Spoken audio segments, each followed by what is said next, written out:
Welcome to the Bloom Where You're Planted podcast from Never Too Late Cafe. I'm your host, Laura Womack.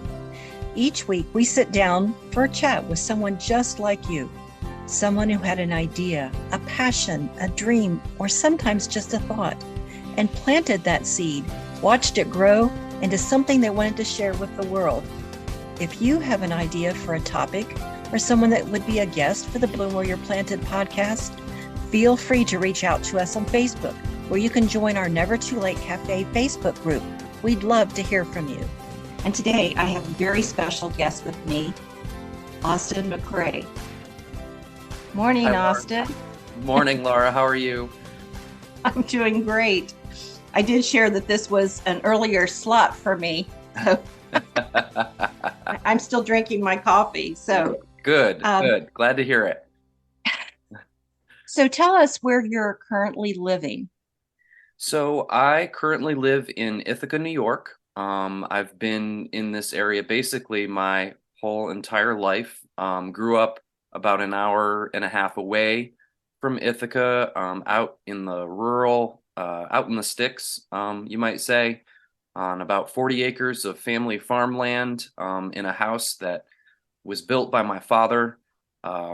And so I had a very kind of isolated upbringing, some might say. But yeah, right now I'm in Ithaca, and I live in an 1860 farmhouse that my wife and I bought 6 or 7 years ago, just outside of Ithaca. That old house has me appealed right there. We love it. They, Yeah. they have character and sometimes lots of repairs. Yeah, we've been very lucky about that. We've had a few things go, but as I said, it was a parsonage for the Baptist church just down the road, so it has quite a rich history. And I'm connecting this with music. We actually, before COVID, for a number of years, ran a house concert series out of our house, and we called it, kind of in honor of the house's history, we called it the Old Parsonage Presents, and we had touring artists coming through a couple times a year, and it was a great series. We hope to return to it someday. That's incredible. So COVID didn't shut you down. No, it did. We stopped doing them a little before COVID started. Oh, okay. So Okay. yeah, we haven't gone back to them yet. But we are playing around with the idea of starting them up again. Hopefully, maybe I don't know, maybe in the next year or so. So when we get into your art forms, you've already mentioned music. So you're a singer, songwriter. Yes. Yes. And Solo. how long have you been doing that? Oh, it's kind of tough to say. I guess I would say that the real turning point for me was 2015. I had been in a band with my brother, called the Brothers Macrae, and we were an Americana band. We had been playing since around 2012, and my brother and our fiddle player fell in love and moved to Florida. And so that was the end of the band. And so 2015 was that year. And that's when I started pursuing the singer-songwriter thing in earnest, I guess I would say. I started touring a bit, playing at folk festivals. The Falcon Ridge Folk Festival was a big start for me. I was an emerging artist there. And then I actually ended up being part of the Kerrville Folk Festival New Folk contest a few years later. But I spent a number of years before COVID kind of touring up and down the East Coast, mainly doing house concerts and small festivals. And so, yeah, I would say since 2015. So with your original band, was that cover or original? It was a mixture. It was a mixture of covers and originals. We did a lot of the, 3-hour bar gigs as a band. And after 2 or 3 years of doing that, I really got tired of playing 3-hour gigs in bars for people who are, watching TV and more interested in the game that's on. And so I decided to pursue a more, I guess, solo career and stop playing at bars pretty much. I still play at breweries and wineries a little bit, but I stopped playing at bars and I really sought out those venues where people really listen. And house concerts obviously being probably at the top of my list, but small listening rooms. My goal was to really I only wanted to play for people who really wanted to listen to my lyrics because I put a lot of time into my lyrics and the stories that I tell. Yeah, that's kind of where I went after the band. It's funny you would share that about a bar. I had a friend that I went to hear her play, and it was at a bar, and they had the TV on, and it was too loud. And it really upset me. And she was like, that's what happens. And I Yeah. really think all she got from it was a free meal. Yes, exactly. Yeah. I mean, there were just all sorts of kind of things that uh, there's the TV element, the sports element. There's also I was talking to somebody about this the other day. The late night. I mean, it was nothing to start a show at 10 o'clock and play like a 10 to 1. I mean, that's your typical bar kind of prime time. And those days for me are over. I do not want to play that late at night for people who are only half listening.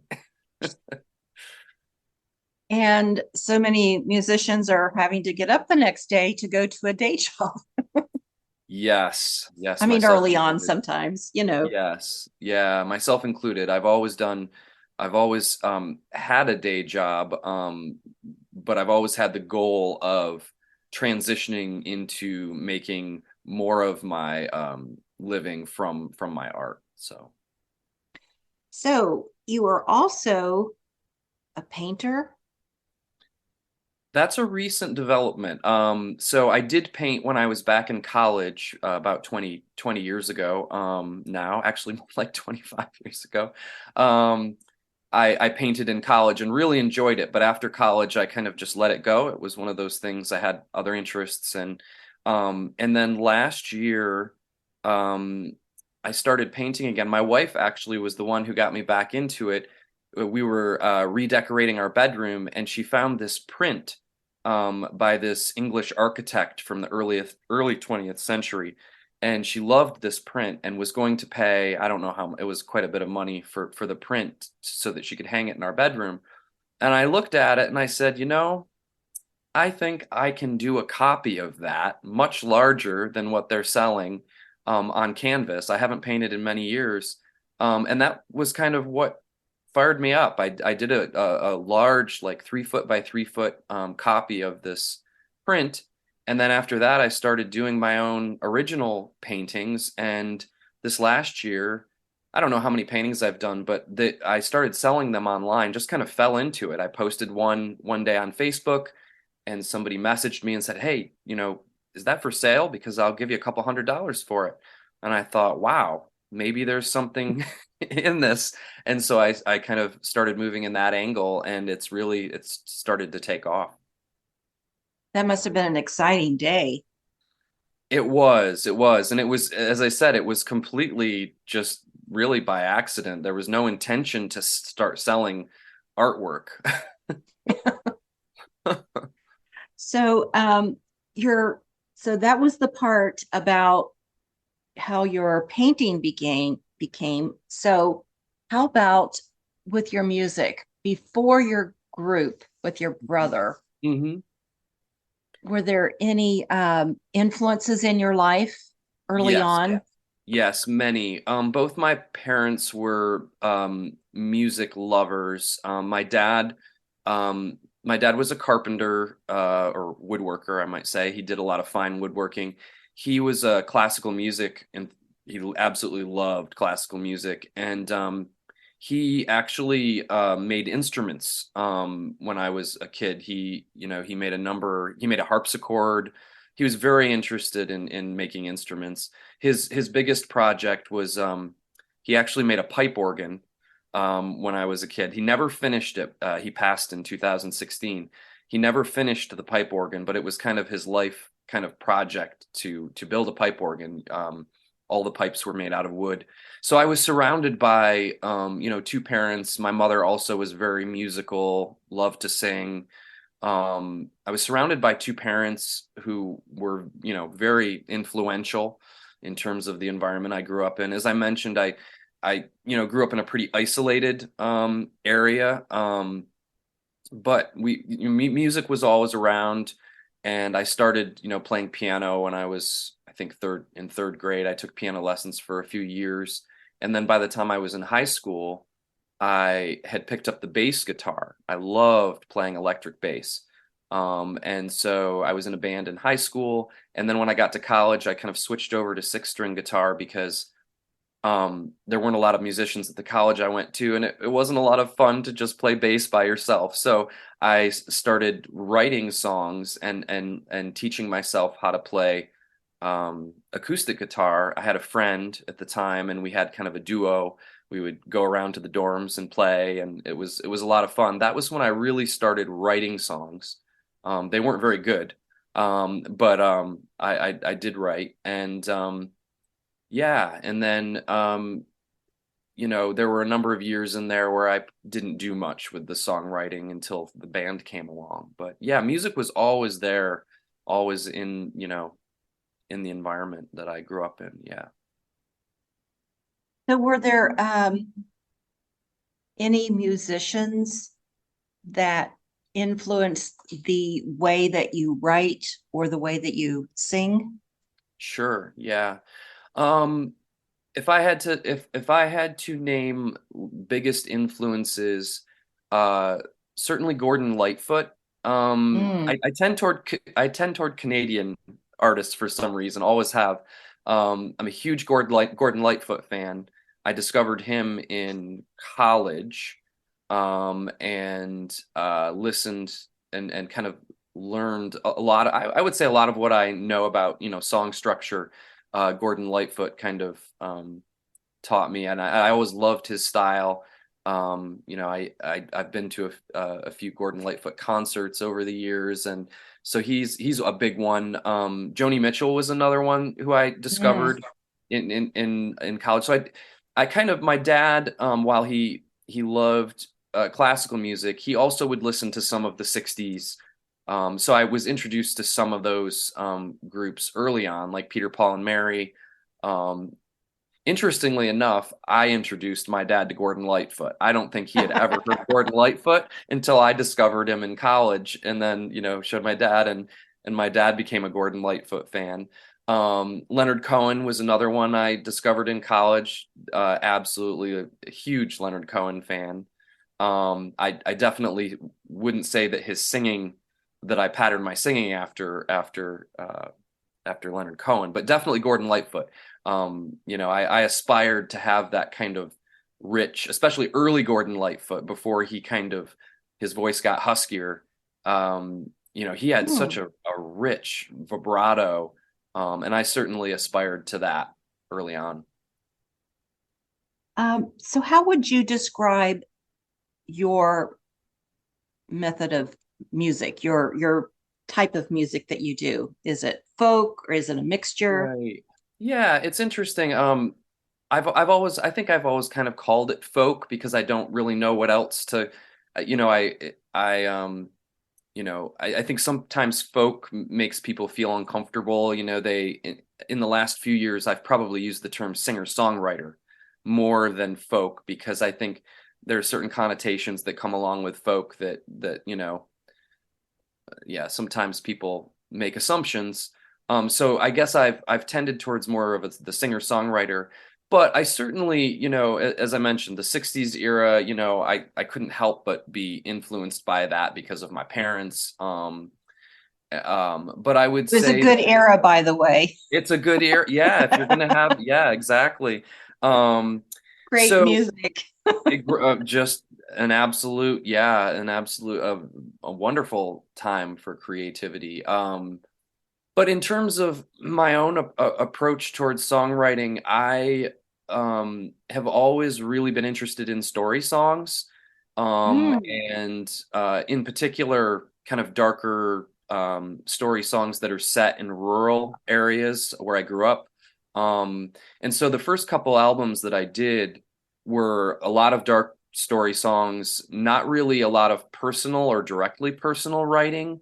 Um, a lot of kind of fictionalized or semi-fictionalized stories based on local characters, based on, people I heard about growing up in the area that I grew up in. I've always been really interested in writing about local history. And so that's kind of where I started. The new album that's coming out in a few weeks is a real departure for me because I, for the first time, kind of put the lens directly on myself. And this album is a collection of songs about being a stepdad. And so it really is just directly personal writing. I mean, it's I just kind of poured out the years of being a stepdad. So that's been a big transition for me lately. But story has always been at the core of what I do. That's excellent.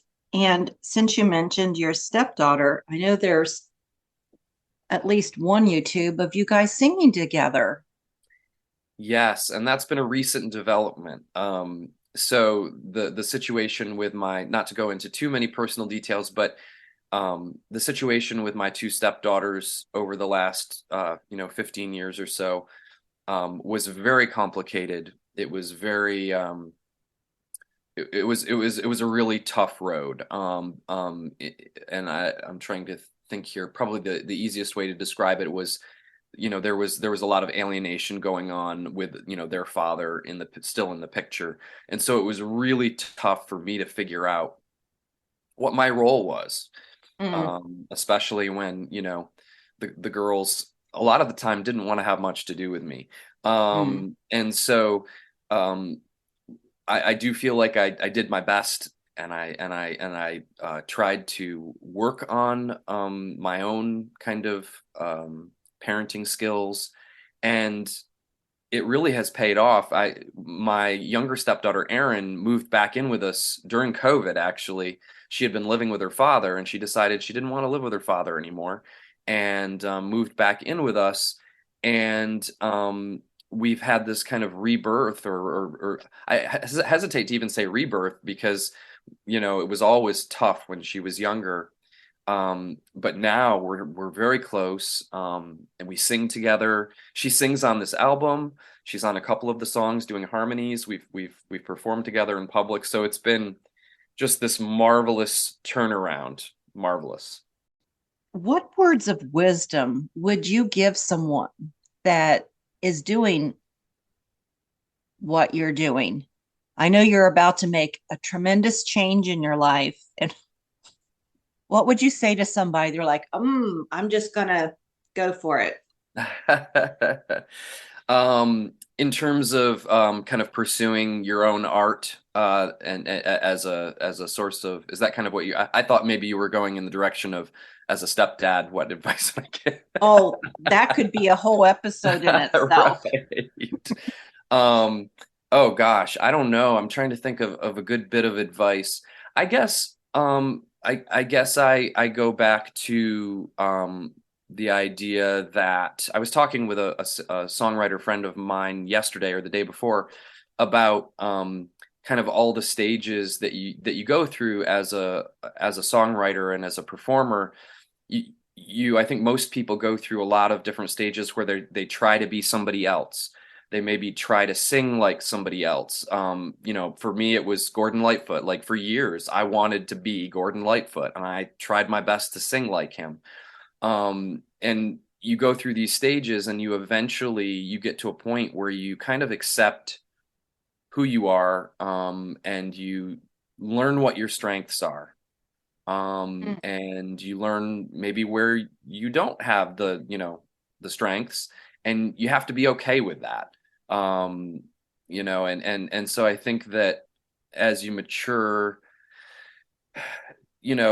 I'm trying to kind of distill this down, but getting to a point where you are accepting of your own strengths, and you're not trying to fit in to some other mold. And I know that's kind of cliche, but But it's really true. I mean, I spent many years writing music because I thought that people wanted to hear this kind of music, or that this is the kind of music that would be marketable for me. And that has mostly fallen away. I think it's just a lot of it is just getting older, and learning more about yourself and being more confident, and accepting your own limitations. Um, but yeah, I mean, if I had any advice to give, I guess it would be that. I don't know. Well, I guess I started out by saying, just go for it, because that would sort of indicate that someone had to necessarily only do music, which I don't, that's just my philosophy that you don't have to be a full time musician or a Right. paid musician or a paid artist of any sort to still be an artist. But that's my That- personal, because all the yeah. years building up to it, or if you never went, or if no one ever went full time at that, that's a personal. Yeah, no, I think that's an excellent point. And I've always had a day job, and I've always been, while I've wanted to make the arts, and I do feel like I've succeeded to a great extent, continuing, always keeping the arts in focus, while I do still have a day job. It can be really torturous, at times. You just sometimes you just don't know how to. Sometimes you just don't know how to keep those arts in view, when you have so many other responsibilities. But yeah, I think what you're saying is absolutely true, that you don't have to do it full time to be a legitimate artist. And I've always kind of tried to keep that idea in my mind, although there are times, when you're like, oh my gosh. And in some ways, and I will say for me, the tension between the day job and the passionate work, the work that feeds your soul, can be really healthy. I mean, even now, as I transition kind of out of my office job, I'm still planning to do part-time work with individuals with developmental disabilities. I'm not going to go to, 40 hours of writing songs and painting every week. I just don't think that that would be smart for me. So I'm still working part-time hours, at one of our residential homes. And I feel like that will provide enough kind of tension to, I'll have more time in the studio, which will be great. It feels very luxurious to me at this point, but I will still have that tension. And I think for me, and that's not, I know not everybody feels the same way, but for me, I think that's important. At some point, I'm hoping to make that full leap into, just doing the music and the artwork full time, but you know, not quite yet. Mm.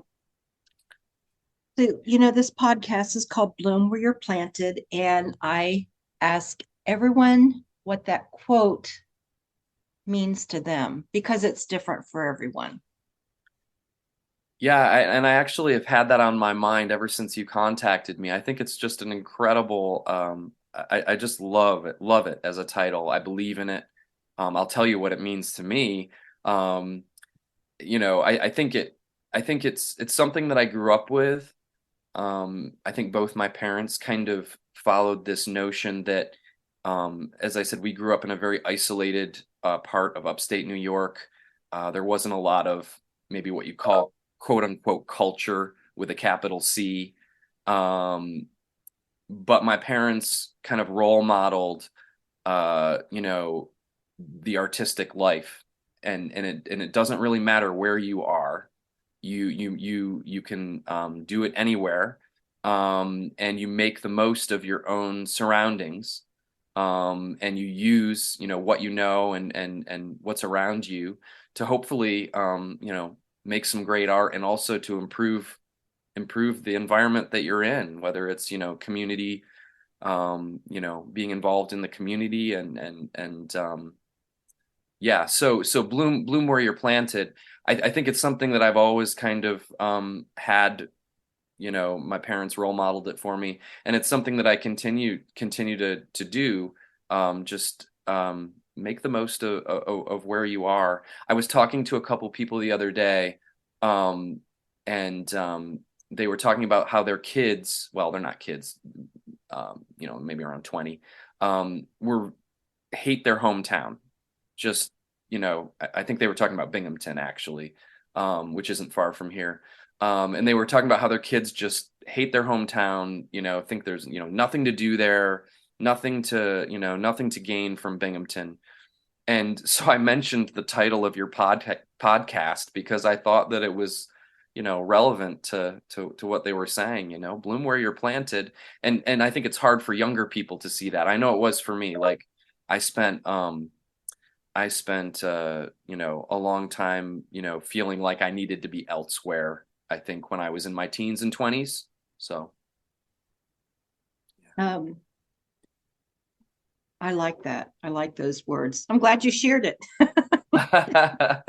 well, So, it's been on my mind. well, I want to go back before we close about your awards. That's a very impressive list, and they're not just in New York. So, how did it?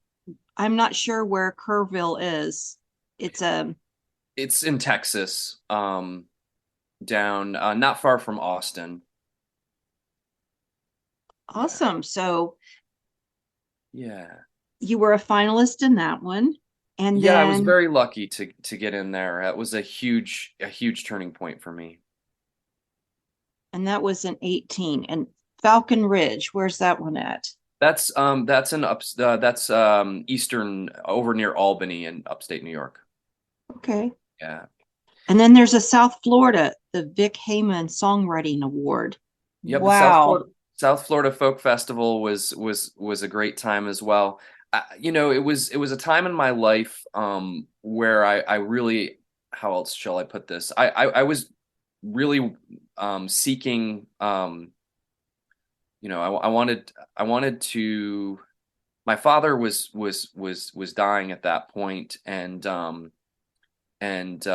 actually he had just passed when I started playing those festivals, and I was really kind of, I think, seeking community. I was, obviously grieving quite Mm-hmm. heavily, and it just so happened that the folk community kind of, it started with Falcon Ridge Folk Festival. I applied for their emerging songwriter series, and I couldn't believe it. I got invited to come and play, and that was kind of the start. But it became, a, a sort of family for me, and it was just so incredible during the grieving process to be meeting all these new people, and sharing music with people. So it was a very nurturing sort of kind of community that I found. And once you find one little kind of circle, you find that there are lots of them across the country, and and lots of these little folk festivals, and people travel around, and you see kind of some of the same people at these different festivals, and it's just a wonderful thing. And I know that, certainly since COVID they're struggling with attendance and that sort of thing, but the folk community became kind of a second family for me. And I think that led to some of the other, the South Florida Folk Festival. And then Kerrville was probably the biggest festival that I've ever been a part of. It's an 18-day festival. Oh Um, my word. it's incredible. 18 days of music and camping. It's on this ranch. Um, and you walk in to the front gate, and people come right up to you, and the first thing they say to you is "Welcome home." That's kind of the the, Oh, the Kerrville mantra, is "Welcome home," and you just hear, throughout the festival, people just, they say that to each other, and it was kind of otherworldly. It was kind of being removed from the regular world for, two plus weeks.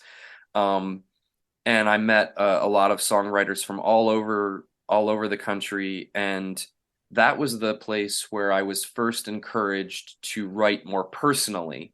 I had never written, a lot of personal songs, and a number of songwriters from Kerrville said, "Hey, you've got all of this experience as a stepdad, all this stuff, all this fodder for writing. Use it." And I got home from Kerrville, and I suffered a case of writer's block for about 3 months. And then all of a sudden I sat down one day and the stepdad songs just started kind of pouring out of me. So I'm forever grateful to Kerrville for that. So So that's sort of the fodder for your album, correct? this new album is The new one. basically all about stepdad. Yeah, being a stepdad. It takes very different, a variety of different angles. Each song takes a kind of slightly different angle, but it basically tells the story of my wife, our and our two girls. It tells the story of four people trying to create some semblance of family. Mm. Yeah, in a really tough situation. So there's songs that kind of grieve the loss of the girls when they left us, and to go visit, to go live with their dad. There are hopeful songs. There are songs about, one of my favorite songs on the album is a song called Tiny Houses. And it's about taking my younger stepdaughter Erin to school. And that was always a time when if I said the right thing, we could get a conversation started. And it was, only a 10-minute trip, but it was our time. And it was kind of a special time when we could connect. It was one of the few times. So It sounds exciting to have it come out and to hear it. So, well, I think um, you're certainly on your way, and it sounds like an exciting album. And so, when is this due to come out? So the official release date, in terms of, I'm doing a release party on March 3rd locally. It In will, 2023. yeah, 2023. I actually have not set the date for it to come out on the streaming platforms. Mm-hmm. I expect that it will be mid March, when the streaming, Spotify and all the other streaming platforms. But you can keep up to date with all of the developments by just going to my website, which is, austinmacrae.com. And I'll be, you certainly will have links to so you can buy the album. But March 3rd, it will definitely be out on, digitally. You can buy it through places like Bandcamp, that sort of thing, by March 3rd. Wonderful. Well, it's been a nice chat with you and getting to know you and your music and your art. And I look forward to all these developments, and keep us posted.